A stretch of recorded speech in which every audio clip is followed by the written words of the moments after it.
call me Jack.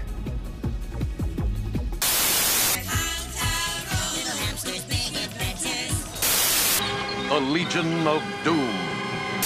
Pork chop sandwiches!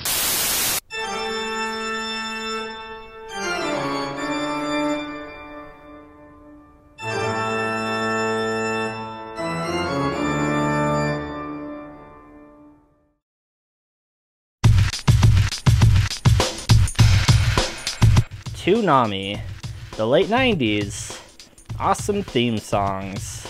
Yeah, we've discussed Cartoon Network's more extreme and action-packed time slot before on this channel. Or did you already forget about Reboot again? Not gonna lie, I kinda did. I also briefly mentioned how Toonami most likely introduced many kids of the time, like me, to anime, with shows like Sailor Moon, Dragon Ball Z, and Gundam Wing. And then maybe from there shifting to Adult Swim, with the more mature anime content like Cowboy Bebop, Trigun, and Inuyasha. That is, when they weren't airing dumb and totally random shows for stoners. Like, that has to be the only explanation for these, right? Who watched this shit unironically? Remember C-Lab 2021? Yeah, what self-respecting person would even own that crap on DVD? I feel like I may have gone off topic a bit here. Anyway, Toonami. Most of the anime they aired were massively popular, even among non-anime fans, either because they were popular where they came from, or because they garnered a huge audience for being on Toonami. But that's not to say all of them broke the mold. Some of them did fall by the wayside. That's right, we can't just sit here talking about the popular stuff now, can we?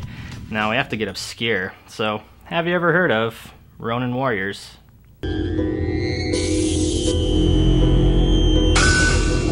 Ronin Warriors came out in 1988 and aired on Toonami in 1999. It was an episodic serial that involved a team of young warriors with special powers tied to the elements and arbitrary color schemes. It was basically Sailor Moon, with boys instead of girls, and a distinct lack of titillating transformation sequences. Much like a lot of the material I cover, it's a show that pops up uninvited into my memory from time to time, but I don't remember much about it, or if I actually liked it, mostly associating the memories with lousy store-bought pizza with too much sauce for some reason. So let's see if this show has anything going for it. In the year 1990X, the sun was eclipsed by a giant Shredder action figure, then an old man and his granddaughter, who's totally Relina from Gundam Wing, Grandfather? discover the world is about to end that very day. Grandfather, this is... The dynasty. Talpa's empire has revived. The world may very well end today. I mean, that's a bummer, man. Quite the way to kick off a series, I'll give him that. The end of the world can't come soon enough, however, as we meet some stupid kid who's here to remind us that the 90s were a thing. Smoking! Please fall, yes! One of the Ronin warriors steps onto the scene with his battle cat to warn everyone about the impending doom. Listen! Listen to me, everyone! Before it's too late! Yeah, about that.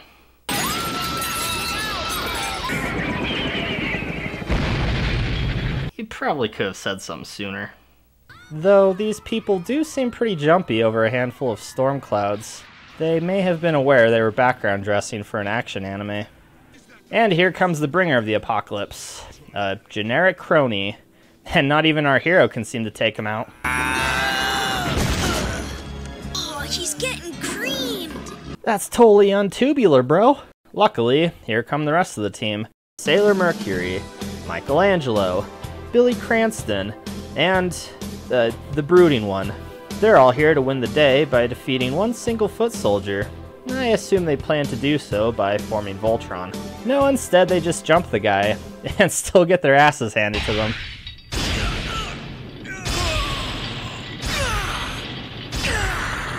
These guys kinda suck, huh? Relina is forced to step in to remind them of the power of teamwork. No, their hearts and minds aren't united. Huh? Listen to me.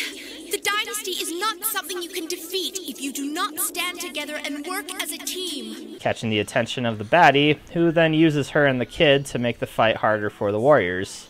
So, yeah, Relina, how about the power of not exposing your worthless ass to the enemy? Finally, the heroes decide it's time to transform into their power armor. Kinda like the Power Rangers mixed with samurai. Oh wait, that's actually a thing. With their full powers awakened, they can now continue to do nothing because he has goddamn hostages. The baddie goes so far as to put the two into some sort of TV dimension, where any damage he takes, they feel instead. Again, this is just one crony. Later in the show there's like hundreds of these guys. So how do our 5 heroes overcome this problem? Obviously, the power of teamwork saves the day. Or, in this case, it doesn't, and was just a matter of one dude putting on fancy armor and using his ultimate attack. Yay, teamwork! Since we wasted an entire episode on one foot soldier, though, we still need to introduce an actual villain. So, say hello to our 4 Dark Warlords. I am their leader, Anubis, master of cruelty. I am Kale, warlord of corruption. I'm Sekhmet, warlord of venom. I am Deus, warlord of illusion. Wait. A show that uses Japanese lore and imagery, and there's villains named Anubis and Sekhmet. Oh, and I looked up Kale and Deus. Deus, I found nothing relating to mythology, but Kale is another name for a Greek goddess. Not just any Greek goddess either. Kale is the goddess of charm, nature, creativity, fertility, and beauty. I am Kale, warlord of corruption. Yeah, pretty hot. It's not just these 4 chucklefucks either. Oh no, they're being led by the great and powerful ruler of the Netherrealm, Mum-Ra. I mean, Talpa. Now is the time that my empire shall ascend. Motherfucker! So Mum-Ra erects a large pagoda in the middle of the city and rules the world now, I guess. Next episode. Episode 2 starts with the military coming in to see about the giant tower that suddenly appeared in the city. But there's a huge structure just floating, like a castle in the clouds. It's immense. This has got to be one for the X-Files. We then get a little perspective from the evil bad guy's fortress of evil bad stuff. Mum-Ra tells the warlords the Ronin warriors need to be destroyed. He asks who wants to be the one to destroy the 5, and Anubis steps up. Hey, here's a thought, villains of every cartoon. How about you all go and stop them? They don't give a reason why they shouldn't, and look how much they sucked at just defeating one random crony. Even the villains of the Powerpuff Girls figured this shit out. Anyway, the warriors, Relina, and the kid hang out in the city ruins. And I was just going to say, there's never a hero around when you need one. Relina, you got something in your throat there? Attacking the dynasty like that was useless. Dear God, that's not the real Relina. It's some kind of evil doppelganger. Or they just swapped voice actresses between episodes for some reason. A random narrator steps in to give a brief history of why the military can't stop Mum-Ra and co., and why only the mystical power of the Ronin warriors is humanity's only hope. The weapons of man were worthless against the insurmountable power of the dynasty. I kind of like it. I mean, sure, it may seem unnecessary for such a far-out story, but at least in this anime they try to explain why saving the world is being left to a couple of teenagers. Snowball comes back to the warriors with news. Shit's about to go down, as Anubis has found their hiding place. Anubis' target, though, is Relina, knowing she's vulnerable, and the heroes will be forced to protect her. So the warriors create a circle of light around her and the kid. You know, it's pretty nice of Anubis to wait patiently while they do their trippy light show. Ronin warriors, do you really think you can protect them from me? I kinda like Anubis, honestly. He's just so happy to be there.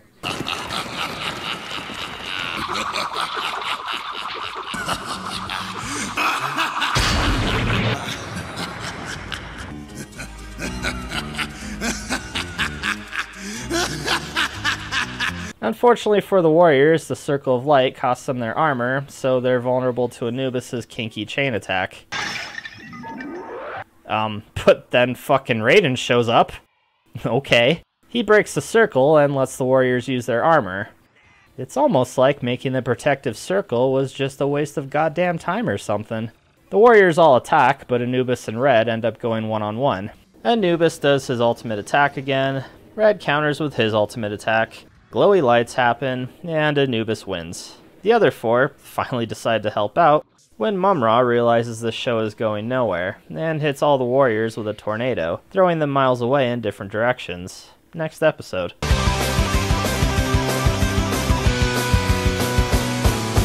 Go, go, Ronin warriors! The episode starts with the kid and... Hi there. Did you sleep well last night, Yuli? Hey, Relina, you're back. Snarf shows up to tell the duo where to find the red guy. Blaze, are you telling me Ryo's alive? What's that, boy? Timmy's trapped in a volcano? Yep, lying in a volcano is our beloved red guy, who I guess is the star of the show, despite him not having a notably different personality from the other four, or a personality at all. What is this place? I remember the brutal fight with Talpa. Fight with Talpa? No, you were fighting Anubis, unless you consider getting wrecked by a tornado a fight. While the three side characters race to the volcano, Anubis is hot on their heels. Please stop! Hey man, that's not cool. How will the gang get out of this one? Raiden can show up again. Why not? Red guy continues to crawl out of the volcano. Just a little further.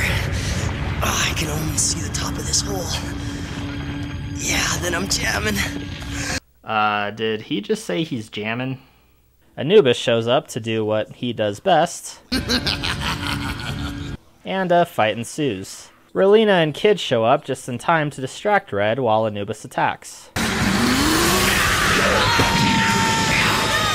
Yeah, good job, guys. Red ends up getting thrown into the volcano, but, I mean, he's the red guy, so this probably just makes him stronger. Ryo's armor is the wildfire. The volcano's heat will power him to fight this dark warlord. Yeah, exactly. Kinda hate that I'm right. Anubis' ultimate attack won't even cut it now, so what's he gonna do? Oh right, take Relina and the kid hostage. Again. Every episode now, these two have been a goddamn liability, and the villains have been taking advantage of that every time. Ryo, leave me! Save Yuli! Yeah, save me instead! This crazy bitch keeps putting me in danger!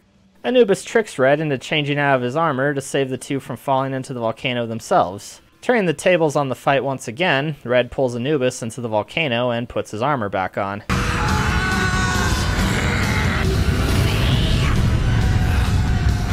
I'm gonna go out on a limb and assume this is the end of the back and forth. Both because of the cheesy music and Anubis making this noise.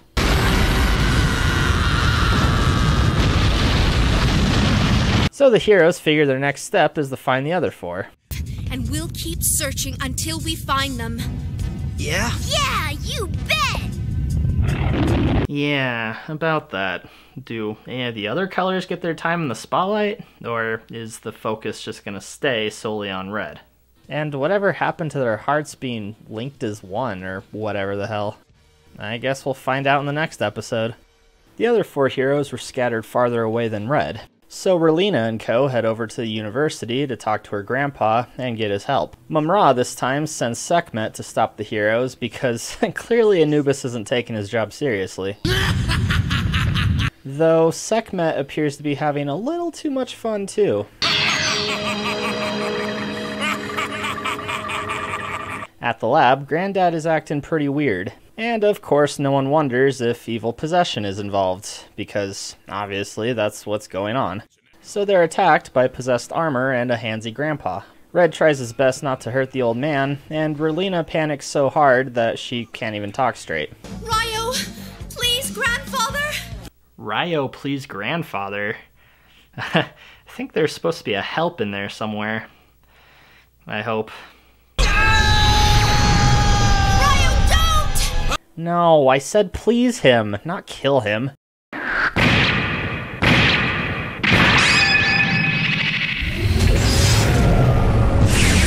Red ends up scaring off the evil spirit, but it's too late for the old man, as he passes away. but not before telling them to follow the legend of the mystical armor to find where the other warriors went. Sekhmet shows up and does his special move. Multi-armed poison sword snake stab attack. Snake Fang Strike! I liked my name for it better. His attack is so powerful, he blows a chunk out of this building without even creating an explosion. Never before have I seen an anime attack so wicked that it makes the animation look half-assed and cheap. Simply remarkable. Things are getting too dangerous for Relina and the kids, so she packs up... Wait, is that a portable computer? What is this, the future? The kid takes pictures of Sekhmet, I guess to remember the fond memories, and notices that he doesn't actually have 6 arms, and is just moving them really quickly to give the illusion of multiple arms. This is curious, because if he can move his arms that fast, why hasn't he just stabbed Red 100 times over already? This information helps Red, though, and he performs his final blow on Sekhmet. So, that's 1 down. Or is it? No. No, it's not. Next episode. Go, go, Ronin Warriors! Doo, doo, doo, doo, doo. The gang starts their search for the green guy, who's trapped in a cavern. And we get this weird bit. Blaze! This place reminds White Blaze of his home in the Himalayas. Oh well, that makes the frickin' tiger the most developed character in the show so far. Sekhmet wastes no time in revealing himself to the others. No, not like that. And another fight ensues. Snake Fang's sword rots anything it touches, including stupid young boys. Oh, and here I thought stupid young boys were immune. I mean, the kid's not dead yet. It's more of the same. Bad guy strikes, hero dodges, strikes back, everyone's all, yay for the good guys, and then the bad guys are all like, fool, this was my plan from the beginning somehow. Ha! You fool! You can cut off the tail of a snake, but then it just grows back! Wait, isn't that lizards, not snakes? Red sends Relina and the kid to go look for Green in the cave, and Sekhmet's poison gets in Red's eyes, who then also retreats into the cave, now completely blind. Oh no, I still can't see. I don't know, maybe try actually opening your eyes? In a weird move, Red decides to transform into his power armor. I guess the show needed a quota on how long an episode can go without the transformation sequence. Now, supposedly the armor will help find Green in the dark, the swords acting like dowsing rods. Feel it. The armor of Halo isn't very far off. Luckily, these bad boys have been set to find other Ronin warriors and not blind idiots lost in a cave, or we'd have a real mess on our hands. Eventually, Red finds Green, who's been trapped in a pillar of rock.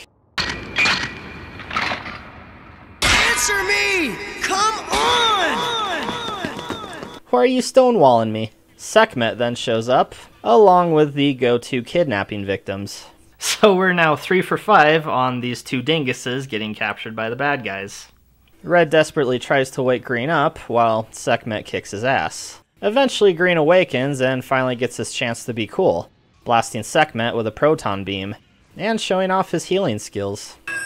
If I catch the sun's rays and reflect them correctly from the blade of my sword into his eyes... 6 episodes in, and the heroes are now on their way to find Blue, currently hanging out at the bottom of the sea. Green and Relina run off to go look for another warrior in the process. So Red is still in the spotlight, and as Sekhmet, once again, shows up to stop Blue from being rescued, starting off by sending cronies after our lone hero, who deals with them handedly. Hey, remember the first episode when all 5 of them could even get rid of one of these guys without having a pep talk? How perfect! Your armor will be your undoing, Ryo of the Wildfire. Go ahead, little man, dive right into my plan. I've only now just realized. Sekhmet's voice is not quite Arnie, and not quite Tim Curry. Sekhmet decides to join in the fight, and he gets the upper hand by poisoning the water and doing his ultimate attack.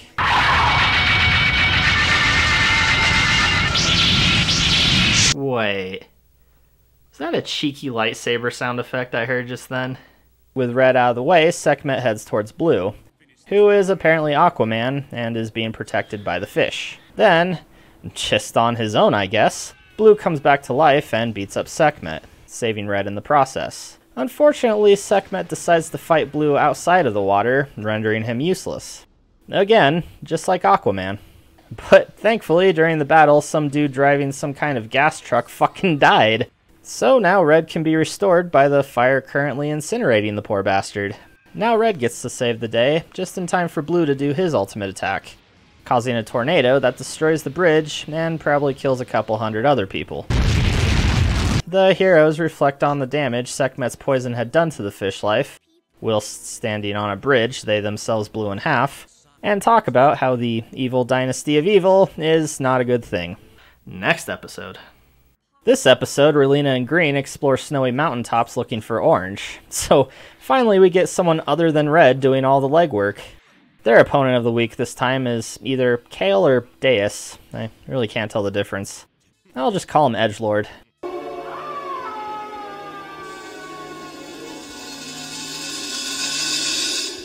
They're welcoming you to your doom. He commands wolf packs to attack the duo, but Green has a plan. Don't worry, I'll think of something. Run! It's sad that I can't tell if that was meant to be funny or not. The wolves are taken out thanks to an avalanche that the Edgelord created. So apparently he isn't very smart.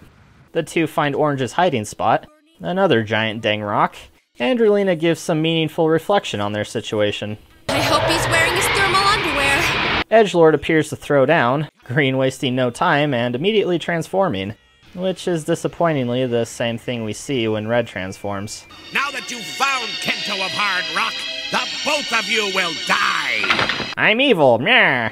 During the ensuing fight, the Edgelord stabs a sword into the rock, having it inch slowly towards Orange's heart, and Green and Relina fall off a cliff and into a river.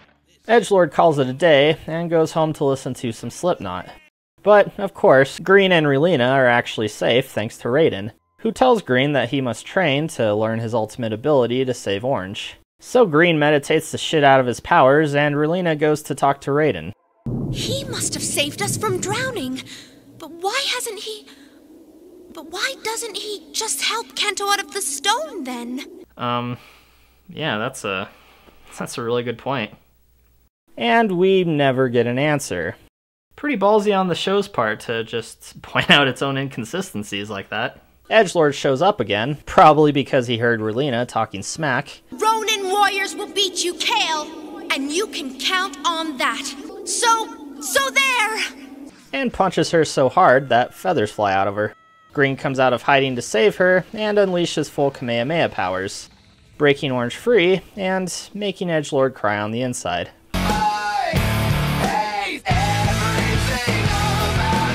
So how much you want to bet that the villain is going to fight back against Green and win, but then, at the last second, Orange will wake up and then use his ultimate attack and defeat him, just like the last two warriors. Oh, actually, Orange breaking free just straight up defeats him. No tedious back and forth. I guess I'll just shut my big mouth. Relina, Green, and Orange leave to rejoin with Red and Blue. Next episode. Mum-Ra is getting mad that his bickering underlings aren't getting their shit together, so Eyepatch here suggests they destroy the 4 warriors before they get the 5th and final one. So exactly what the other 3 were trying to do, and failed. Now this time he requests that they use their secret weapon. With your permission, I wish to use the special weapon against them. Oh, so the bad guys had a secret weapon this whole time, and only now, after failing 4 consecutive times, are they whipping it out? And again, why hasn't the plan just been for all the Dark Overlords to go and stop them at the same time? What do these guys do on their free time anyway, besides stand in a dark room? So we get a little of Orange's personality. Apparently he's the goofball who eats a lot. So, the annoying one. Blue's personality is that he's British. I'm gonna assume Red is the leader, and Green, does machines? The 5th one they're trying to save, according to the baddies, is most clever.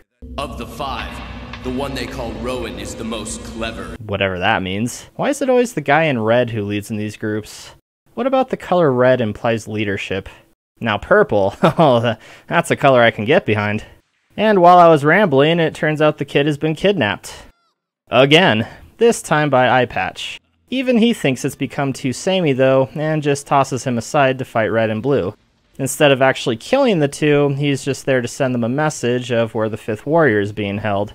When Red and Blue go there, they find the final warrior trapped by a bunch of cronies, and proceed to break him free by disemboweling some suckers.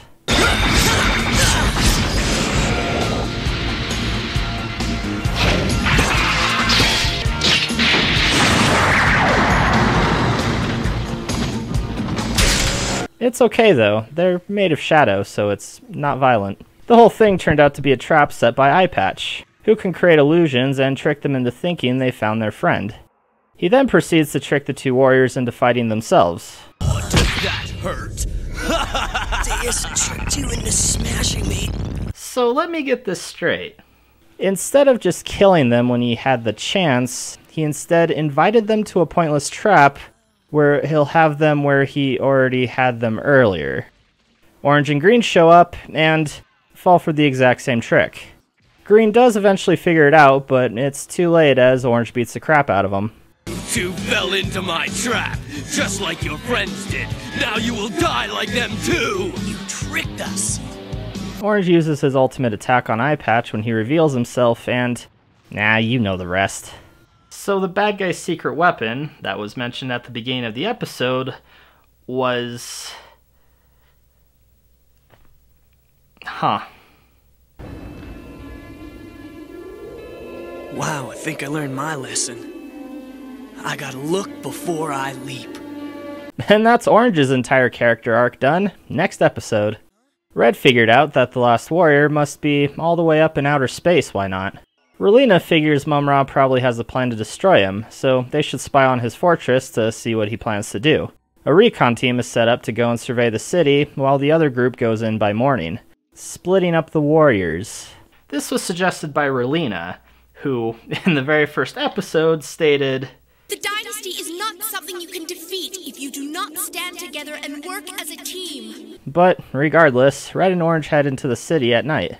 Meanwhile, Mum-Ra summons spirits from the evil dark land of Shadow Netherplace to go to space to destroy Warrior number 5. So they begin creating a giant bio spaceship. Orange and Red show up to the scene, but are too late as they watch it launch.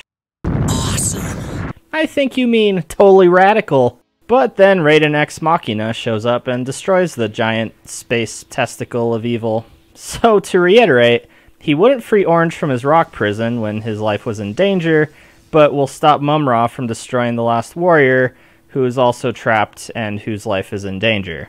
Well, maybe he just doesn't like Orange. Totally bogus. Mum-Ra does a takesies-backsies, having the evil spirits repair the testicle, and sending Anubis after Red and Orange. Anubis having a revenge boner on Red from their previous battle, though you wouldn't know it by how jovial he is. Fortunately, he left the job of destroying you 2 for me. I just hate you so much! The spirits successfully repair the testicle, which weakens the warriors. Red decides the only chance to save the final warrior is to attack the ball, which then sucks him inside as it goes up into space once again. This time with no interference from Raiden. Huh. He must have decided to take a nap. Next episode. Go, go, Ronin Warriors! You motherfucking Ronin Warriors! Red is losing his power inside the space testicle of evil as it launches towards the final Ronin warrior floating amongst the stars. Cause what you got is what we need, and all we do is dirty deeds with the Spaceballs! Meanwhile on Earth, Anubis argues with his master that his methods of using the Netherrealm are kind of cheating, and he wants a fair fight against Red. Conquest, a complete victory, sire, can only be achieved in a fair fight.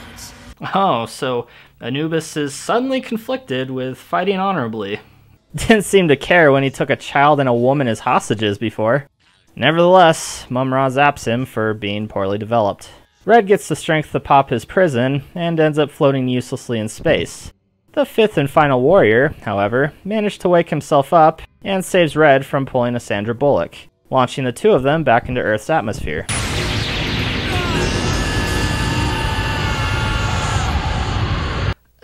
So if Dark Blue here could have done this all by himself, then... Nah, fuck it. Hey Raiden, you got an explanation for this? Oh wait, I forgot, he's napping. Shh.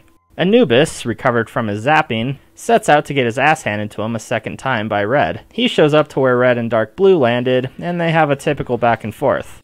Dark Blue uselessly jumping in from time to time to do nothing in particular. That is, until Anubis has both of them trapped in his chain attack, and has time to squeeze in one final 90s movie reference. The Matrix! Again, though, Anubis is conflicted by his morals, and his feelings of fighting fair, unable to finish off Red while he hangs defenseless. Dark Blue takes this opportunity to launch a sneak attack on Anubis, who just stands there and lets it happen. It's okay though, it only destroyed his helmet. He makes a final, pitiful attempt at striking Dark Blue when he gets zapped from the sky by Mum-Ra.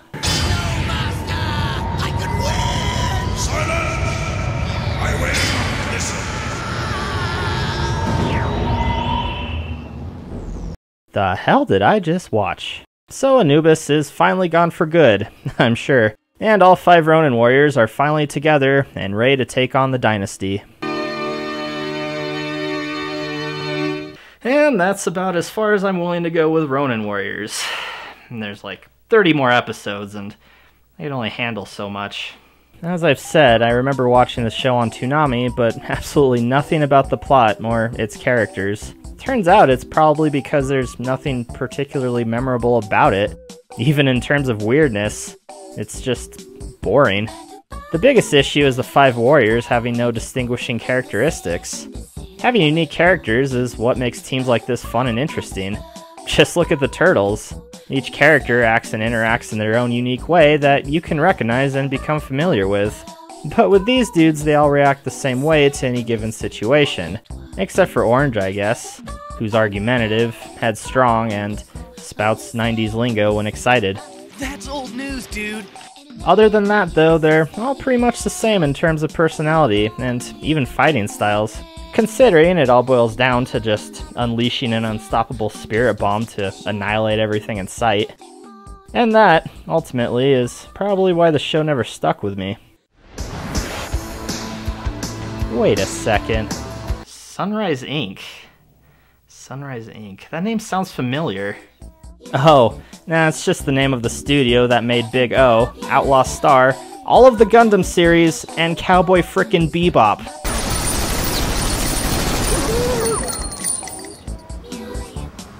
Shoot them before they shoot you. Can't all be winners, I guess.